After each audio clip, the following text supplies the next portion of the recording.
How do you define love? Yan yung nasa 13 ng unang Korinto. Isa-isahin mo ngayon. Patay ka, basahin mo ngayon. Basahin mo ngayon 13 ng unang Korinto. Marami iba-ibang klase ng love eh.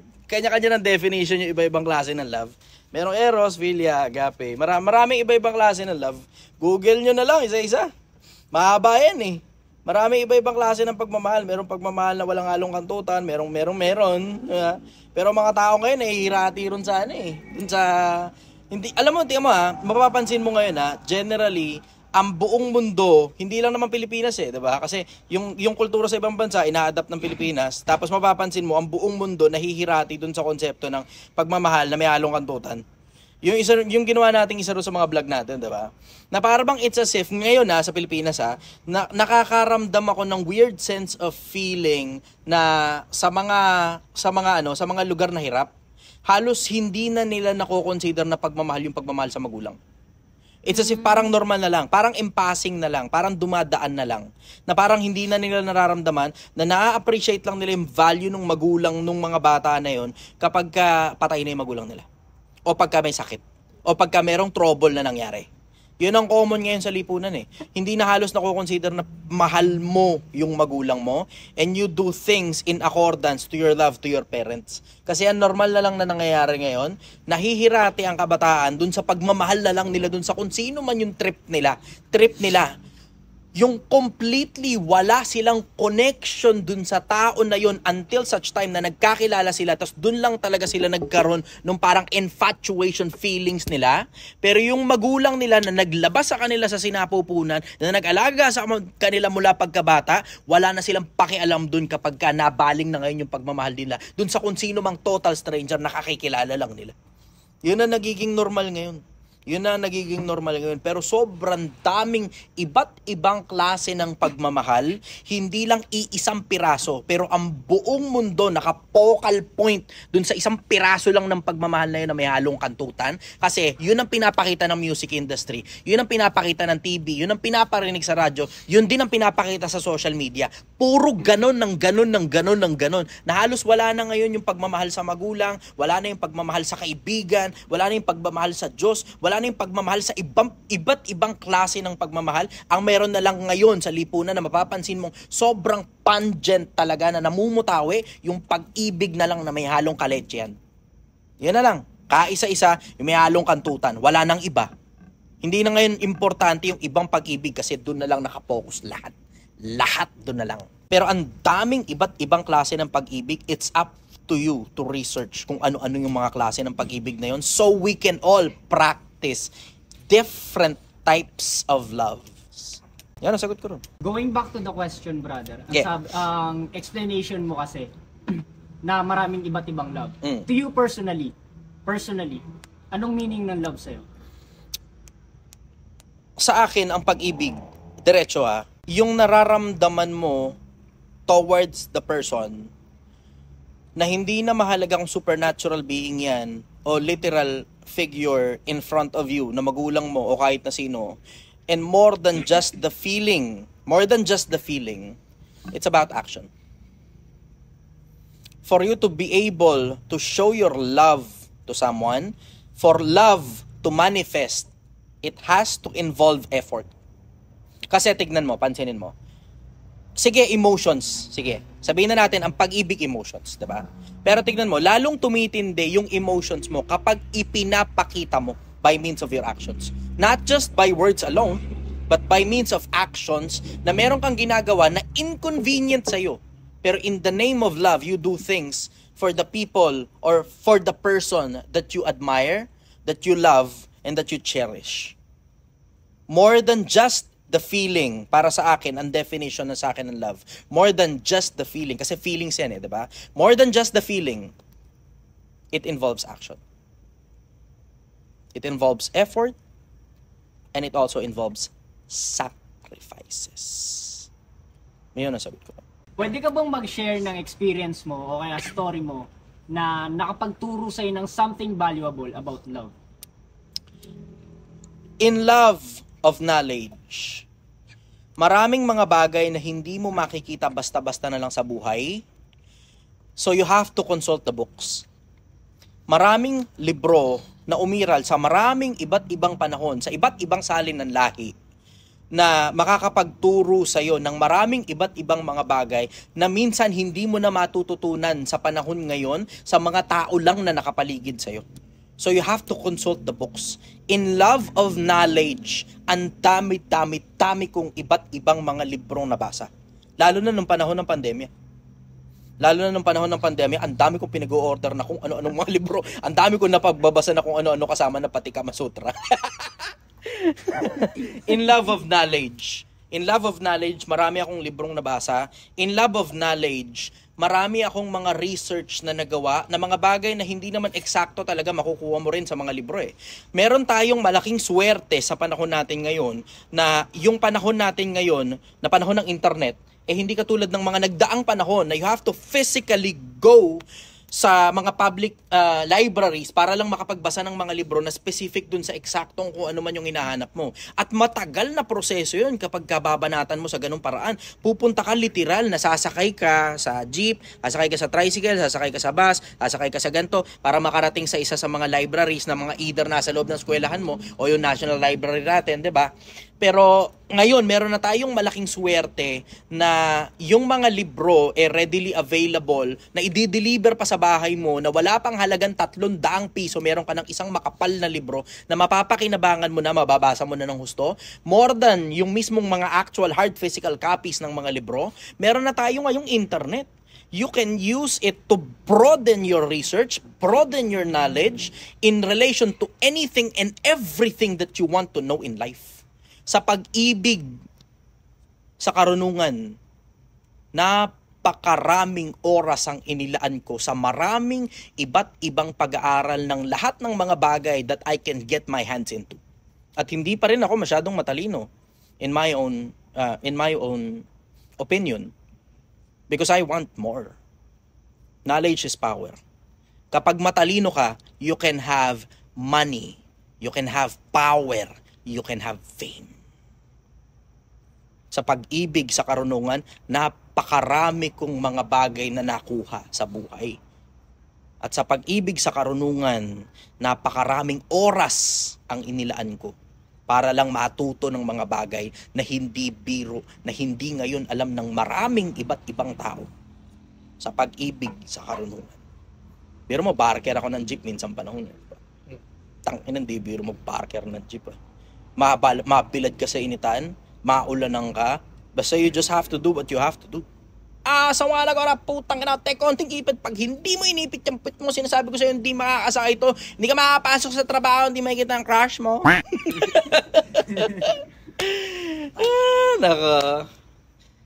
Alam mo, nakakamiss nga yun eh. Gusto kong ulitin yun eh. Sa panahon ngayon, sigurado mas marami na sasakay sa jeep. Masikat na ako ngayon eh. Try daw natin bukas. Barker uli ng jeep, no?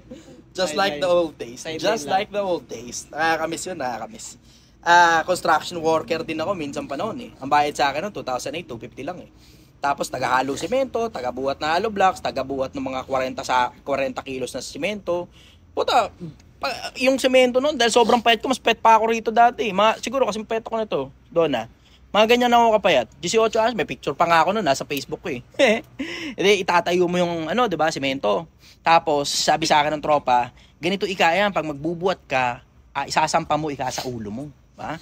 O tapos ngayon, tsaka mo ngayon bibit-bitin so kung saan man dadalhin. Second floor yung pagdadala namin. Mahabang garahe. Nandun nakalagay yung nakasalansan dun yung mga semento na 40 kilos. Diba? Tapos, ngayon, lalakarin mo ngayon yung garahe, ipapasok mo sa bahay, iakit mo sa second floor kasi ginagawa yung third floor.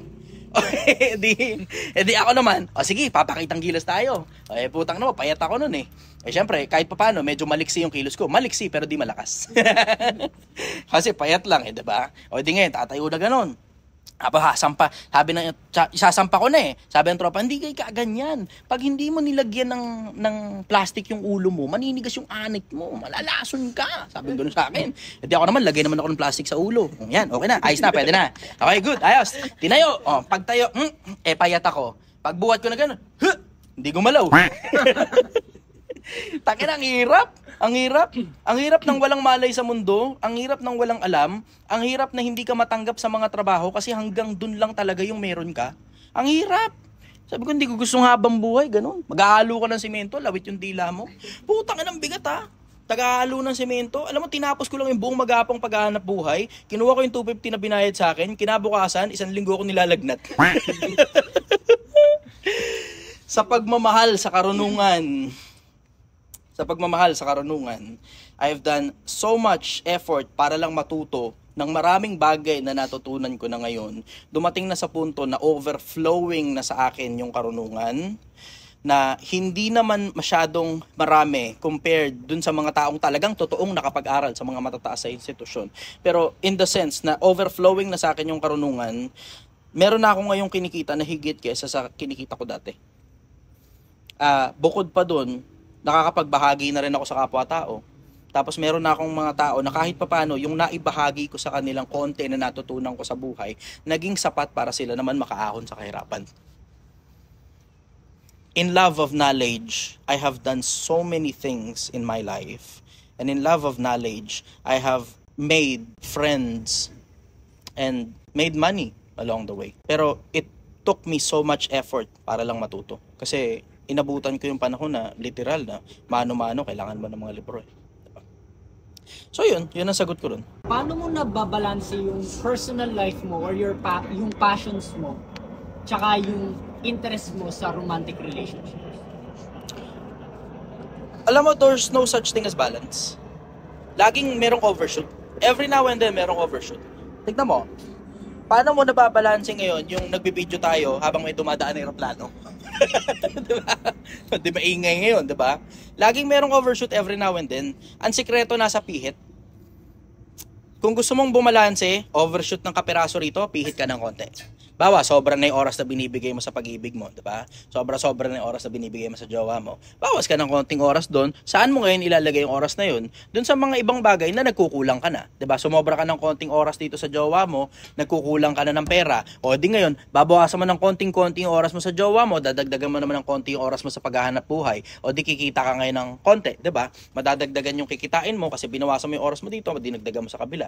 Alam mo, there's no such thing as habang buhay, balanse lahat ng bagay. Walang ganun. Walang ganun. Kahit naman ako, nag-overshoot ako sa maraming iba-ibang mga bagay eh. Laging ganun. Laging merong overshoot.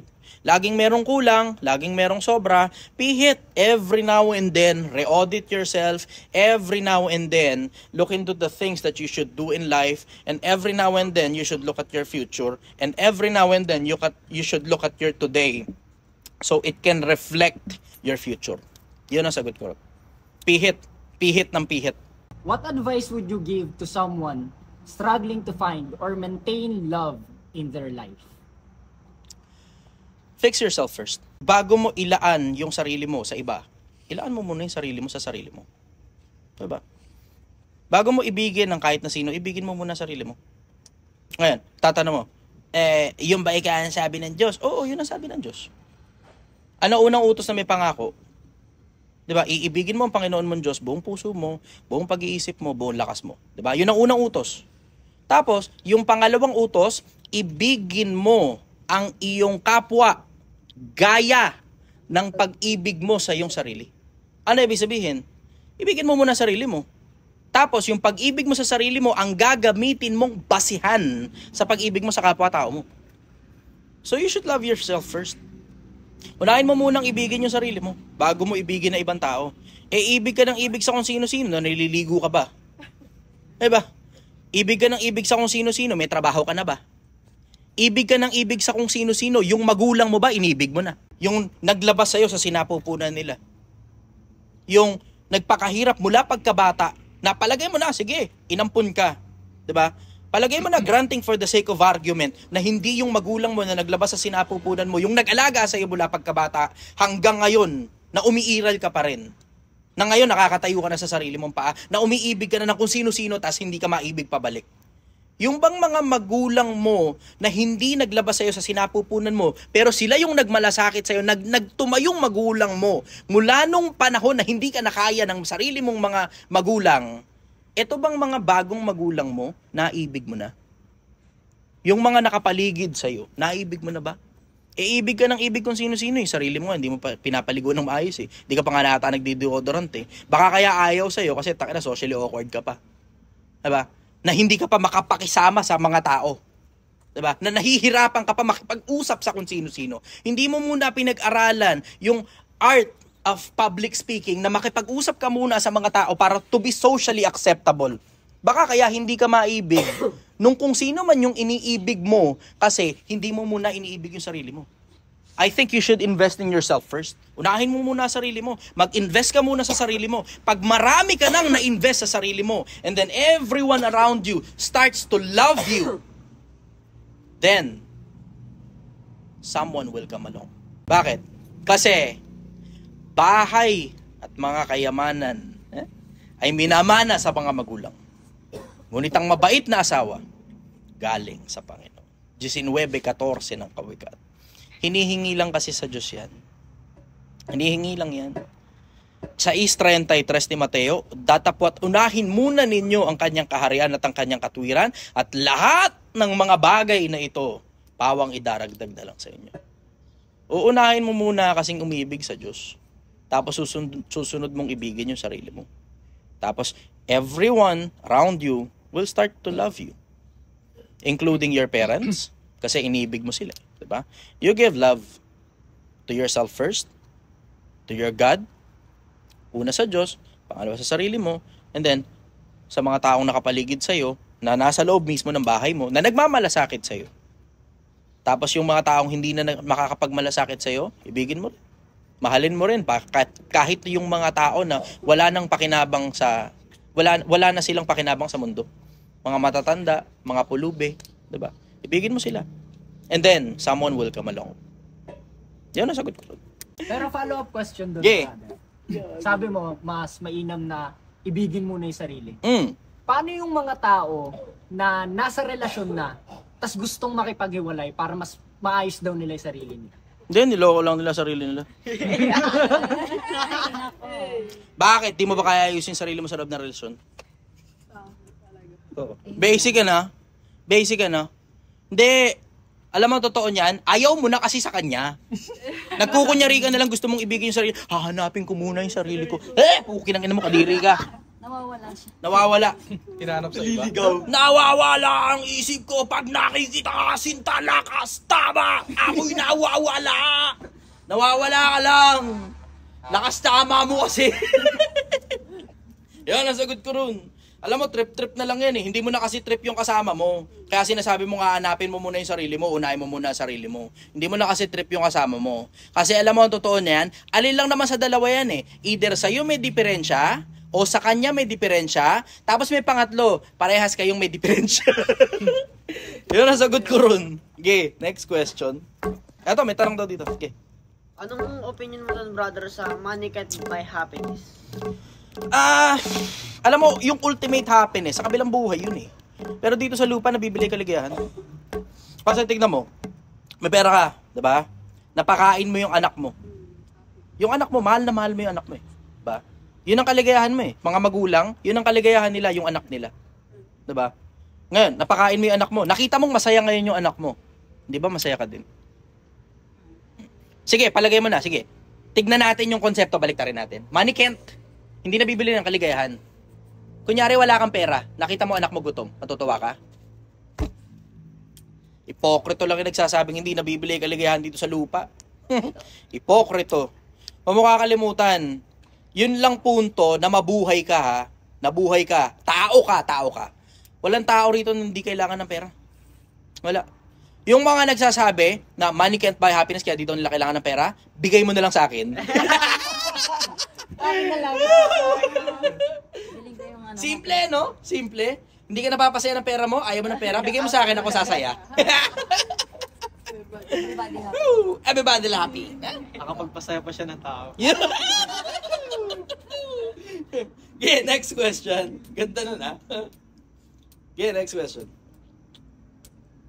Can you describe a moment when you felt truly loved by someone? Ngayon, kasama ninyo. Alam mo, dumating na araw sa puno. Ang weirdo nito, ang weirdo nito. Tiyan mo, dati, there was a time in the past, takina, alam mo yun, pinapansin lang ako ng mga tao na nakakasalamuha ko. Ngayon, dumating na doon sa punto na Naglalakad lang ako sa kalsada, pati lalaki kinikilig eh. Ang weirdo nun, Brad. Hindi, I will not be able to be used to this feeling na kilala ako ng mga tao sa paligid kahit hindi ko sila kilala. I appreciate the attention. I appreciate all the love that is being given to me by people. Kasi, alam mo, yung sabi nila na yung hindi minahal ng magulang, diba? Ginagawang biro yun eh. Pero, for coming from someone na totoong hindi talaga minahal ng magulang, masakit yun eh. Masakit yun.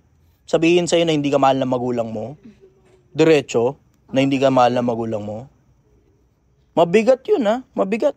Ginagawa lang biro ng lipunan yun eh. Pero hindi masaya yung pakiramdam na hindi ka mahal ng magulang mo, na hindi mo nararamdaman, na ayaw sa'yo. Binibigay ka sa magulang mo, pero ayaw sa'yo ng magulang mo, pinapatapong ka sa kung saan-saan. Hindi masaya yun ha. Hindi masaya yun. Ngayon, I'm starting to feel the love from all walks of life. And I am amazed and I am grateful. Kasi hindi talaga ako sanay. Naninibago ako. Merong mga, alam mo, may mga nag-comment sa akin in the past na, yung nag-I love you. Comment yun comment. Lalaki, babae. Meron. Na-amaze ako ron, namamangha ako ron kasi hindi talaga ako sanay na ganun. Sanay ako na ako yung nagmamahal sa kapwa-tao ko. Sanay ako na ako yung pinakikinabangan at alam ko na habang pinakikinabangan ako, masaya sila, tapos mahal nila ako kasi pinakikinabangan nila ako. Ngayon dumating na ron sa punto na makita lang ako ng tao. Nakita lang ako ng tao. Siguro dahil sa pakinabang na nakuha na nila sa akin from so many videos that we have made in the past. Ngayon nakakaramdam ako ng pagmamahal from all walks of life. And I am grateful and I am dumbfounded. Hindi ko alam kung paano pa ako magpapasalamat. Kaya ngayon, tuloy-tuloy ako eh. Tama sa mga videos na ginagawa ko. I'm trying to give as much value as possible. I'm trying to reach as many people as possible. Kasi, alam mo, hindi lahat may paraan para malaman yung mga bagay na nalaman ko. Kasi how would you know things that you don't know? Paano mo malalaman yung mga bagay na hindi mo alam kung hindi mo naman alam kung ano yung topic na i-search mo? 'Di ba? Paano mo malalaman yun? Halimbawa na lang yung konsepto nung tungkol sa magulang at saka anak, 'di ba? Paano mo malalaman yung konsepto na hindi mo pala dapat gawing insurance yung anak mo, na hindi ka dapat mag-anak para merong mag-alaga sa'yo, kasi ang trabaho ng mga magulang ay gumawa ng kinabukasan para sa mga anak nila. It's a never-ending obligation para sa anak mo. Na hindi yan pagdating ng panahon, sisingilin mo yung anak mo na pag nakakapagtrabaho na siya, hindi na importante kung nakabuo na ba siya ng pundasyon para sa sarili niya o hindi. Basta simula na magtrabaho siya, dapat ibalik niya sa'yo, isoli lahat. Dapat lahat ng sweldo niya, ibigay niya sa'yo, pabalik. Kung walang magsasalita ng tungkol dun, saan mo ngayon libro hahanapin yan? Sige nga. Ang hirap hanapin yan, ha? Imagine mo, kahit pa paano, meron akong natutunan na konting konsepto tungkol sa pagpapamilya na, alam mo yun, katulad nung sinabi ni Pablo, na hindi nararapat ipagtipon ang mga magulang, kundi ang mga magulang ang dapat magtipon para sa mga anak. Sa Biblia ko nabasa yun eh. Kung hindi ka nagbabasa ng Biblia, paano na? 'Di ba? Nababasa ko rin sa Quran yun eh. 'Di ba? Kung hindi ka nagbabasa ng Quran, paano na? Kung walang nagsasalita, paano na? Ano mapapanood mo? Tingnan mo katulad niya sa social media, 'di ba? Mga napapanood mo, puro kaletse yan eh. Kalog-kalog ng suso, kabobohan, katangahan, joke time, prank-prank, na munti kang pang may mapatay dahil sa prank-prank, munti ka mabaril yung isa eh, 'di ba? Ng totoong pulis na naka-undercover lang. 'Di ba? Hindi ko napapanggitin. Hindi ko naman alam kung sino yun eh. Basta nakita ko lang dumadaan sa newsfeed ko. Pero hindi ko nakita kung sino yun eksakto. So hindi ko talaga mababanggit kung sino yun. Pero ang punto, tignan mo, kung puro ganun na napapagpanood mo, ginagaya ng kabataan lahat na nakikita niya eh, 'di ba? Yung mali nagiging tama sa mata ng bata. Kung wala ngayon nagsasalita sa social media, paano na? Ano nga uli yung tanong? Umaba eh. Mind mapping. Kailan mo, can you describe a moment na alam mo lagi describe a moment ngayon lang eh, 'di ba? Hindi niyo naman obligasyon na sumama sa akin eh. Hindi niyo naman obligasyon na makipag-usap sa akin eh. Pero dahil gusto niyo matuto sa akin, you being my audience, I'm trying to give as much value as I can so I can return by means of knowledge, the time that you have invested in me. Diba? Pakiramdam ko, mahal na mahal ako ngayon kasi nandito kayo. Salamat.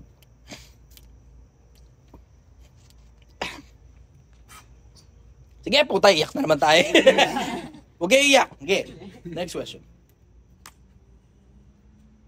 Nabanggit mo kanina, brother, na yung mga taong nakakasalamuha mo halos kinikilig, mapalalaki o babae.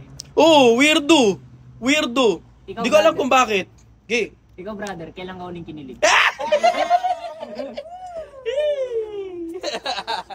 Alam mo, kinikilig ako when I feel appreciated. Just like everyone else. Kasi, I'm not a someone. I am a nobody. Isang ordinaryong taong bayan na merong opinion. Ako yun.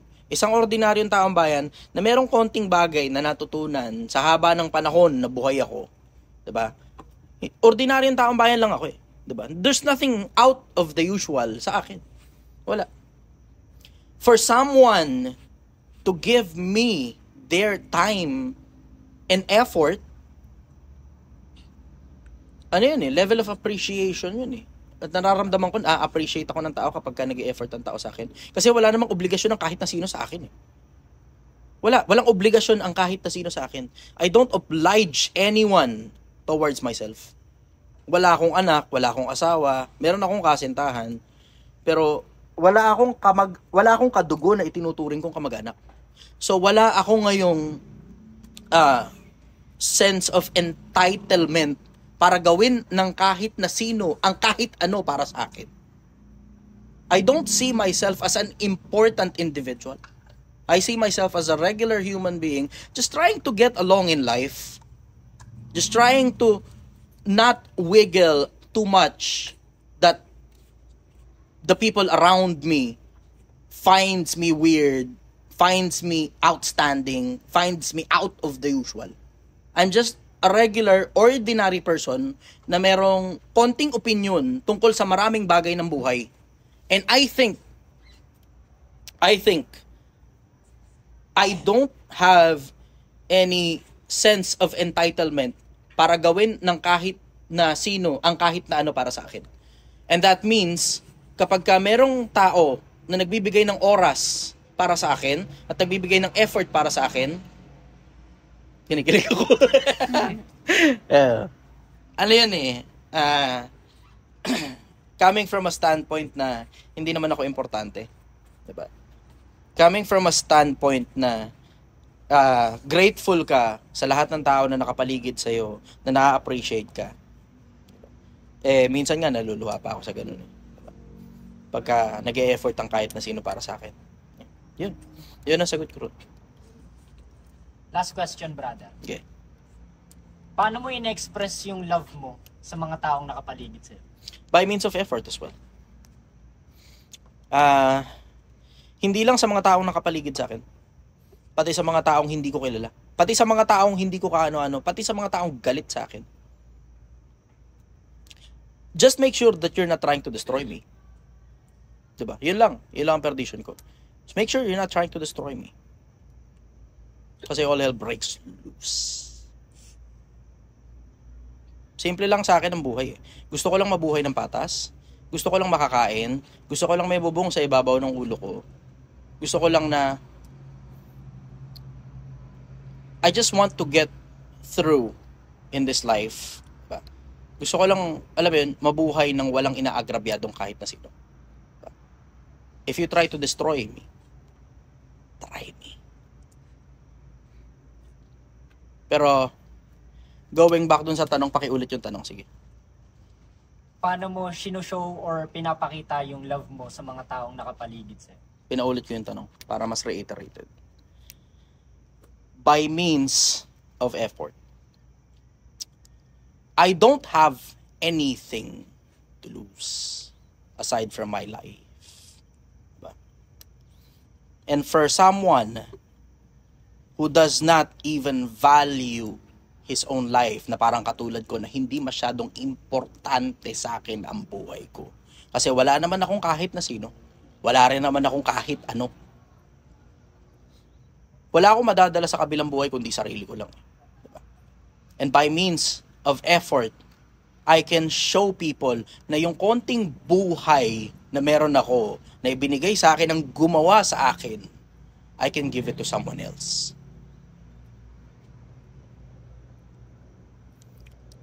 If it means protecting someone, and if it means people can learn from me, and if it means sometimes one of those days it will cost me my life, so be it. So that I can show people how much I love them. Yun ang sagot ko lang sa tanong.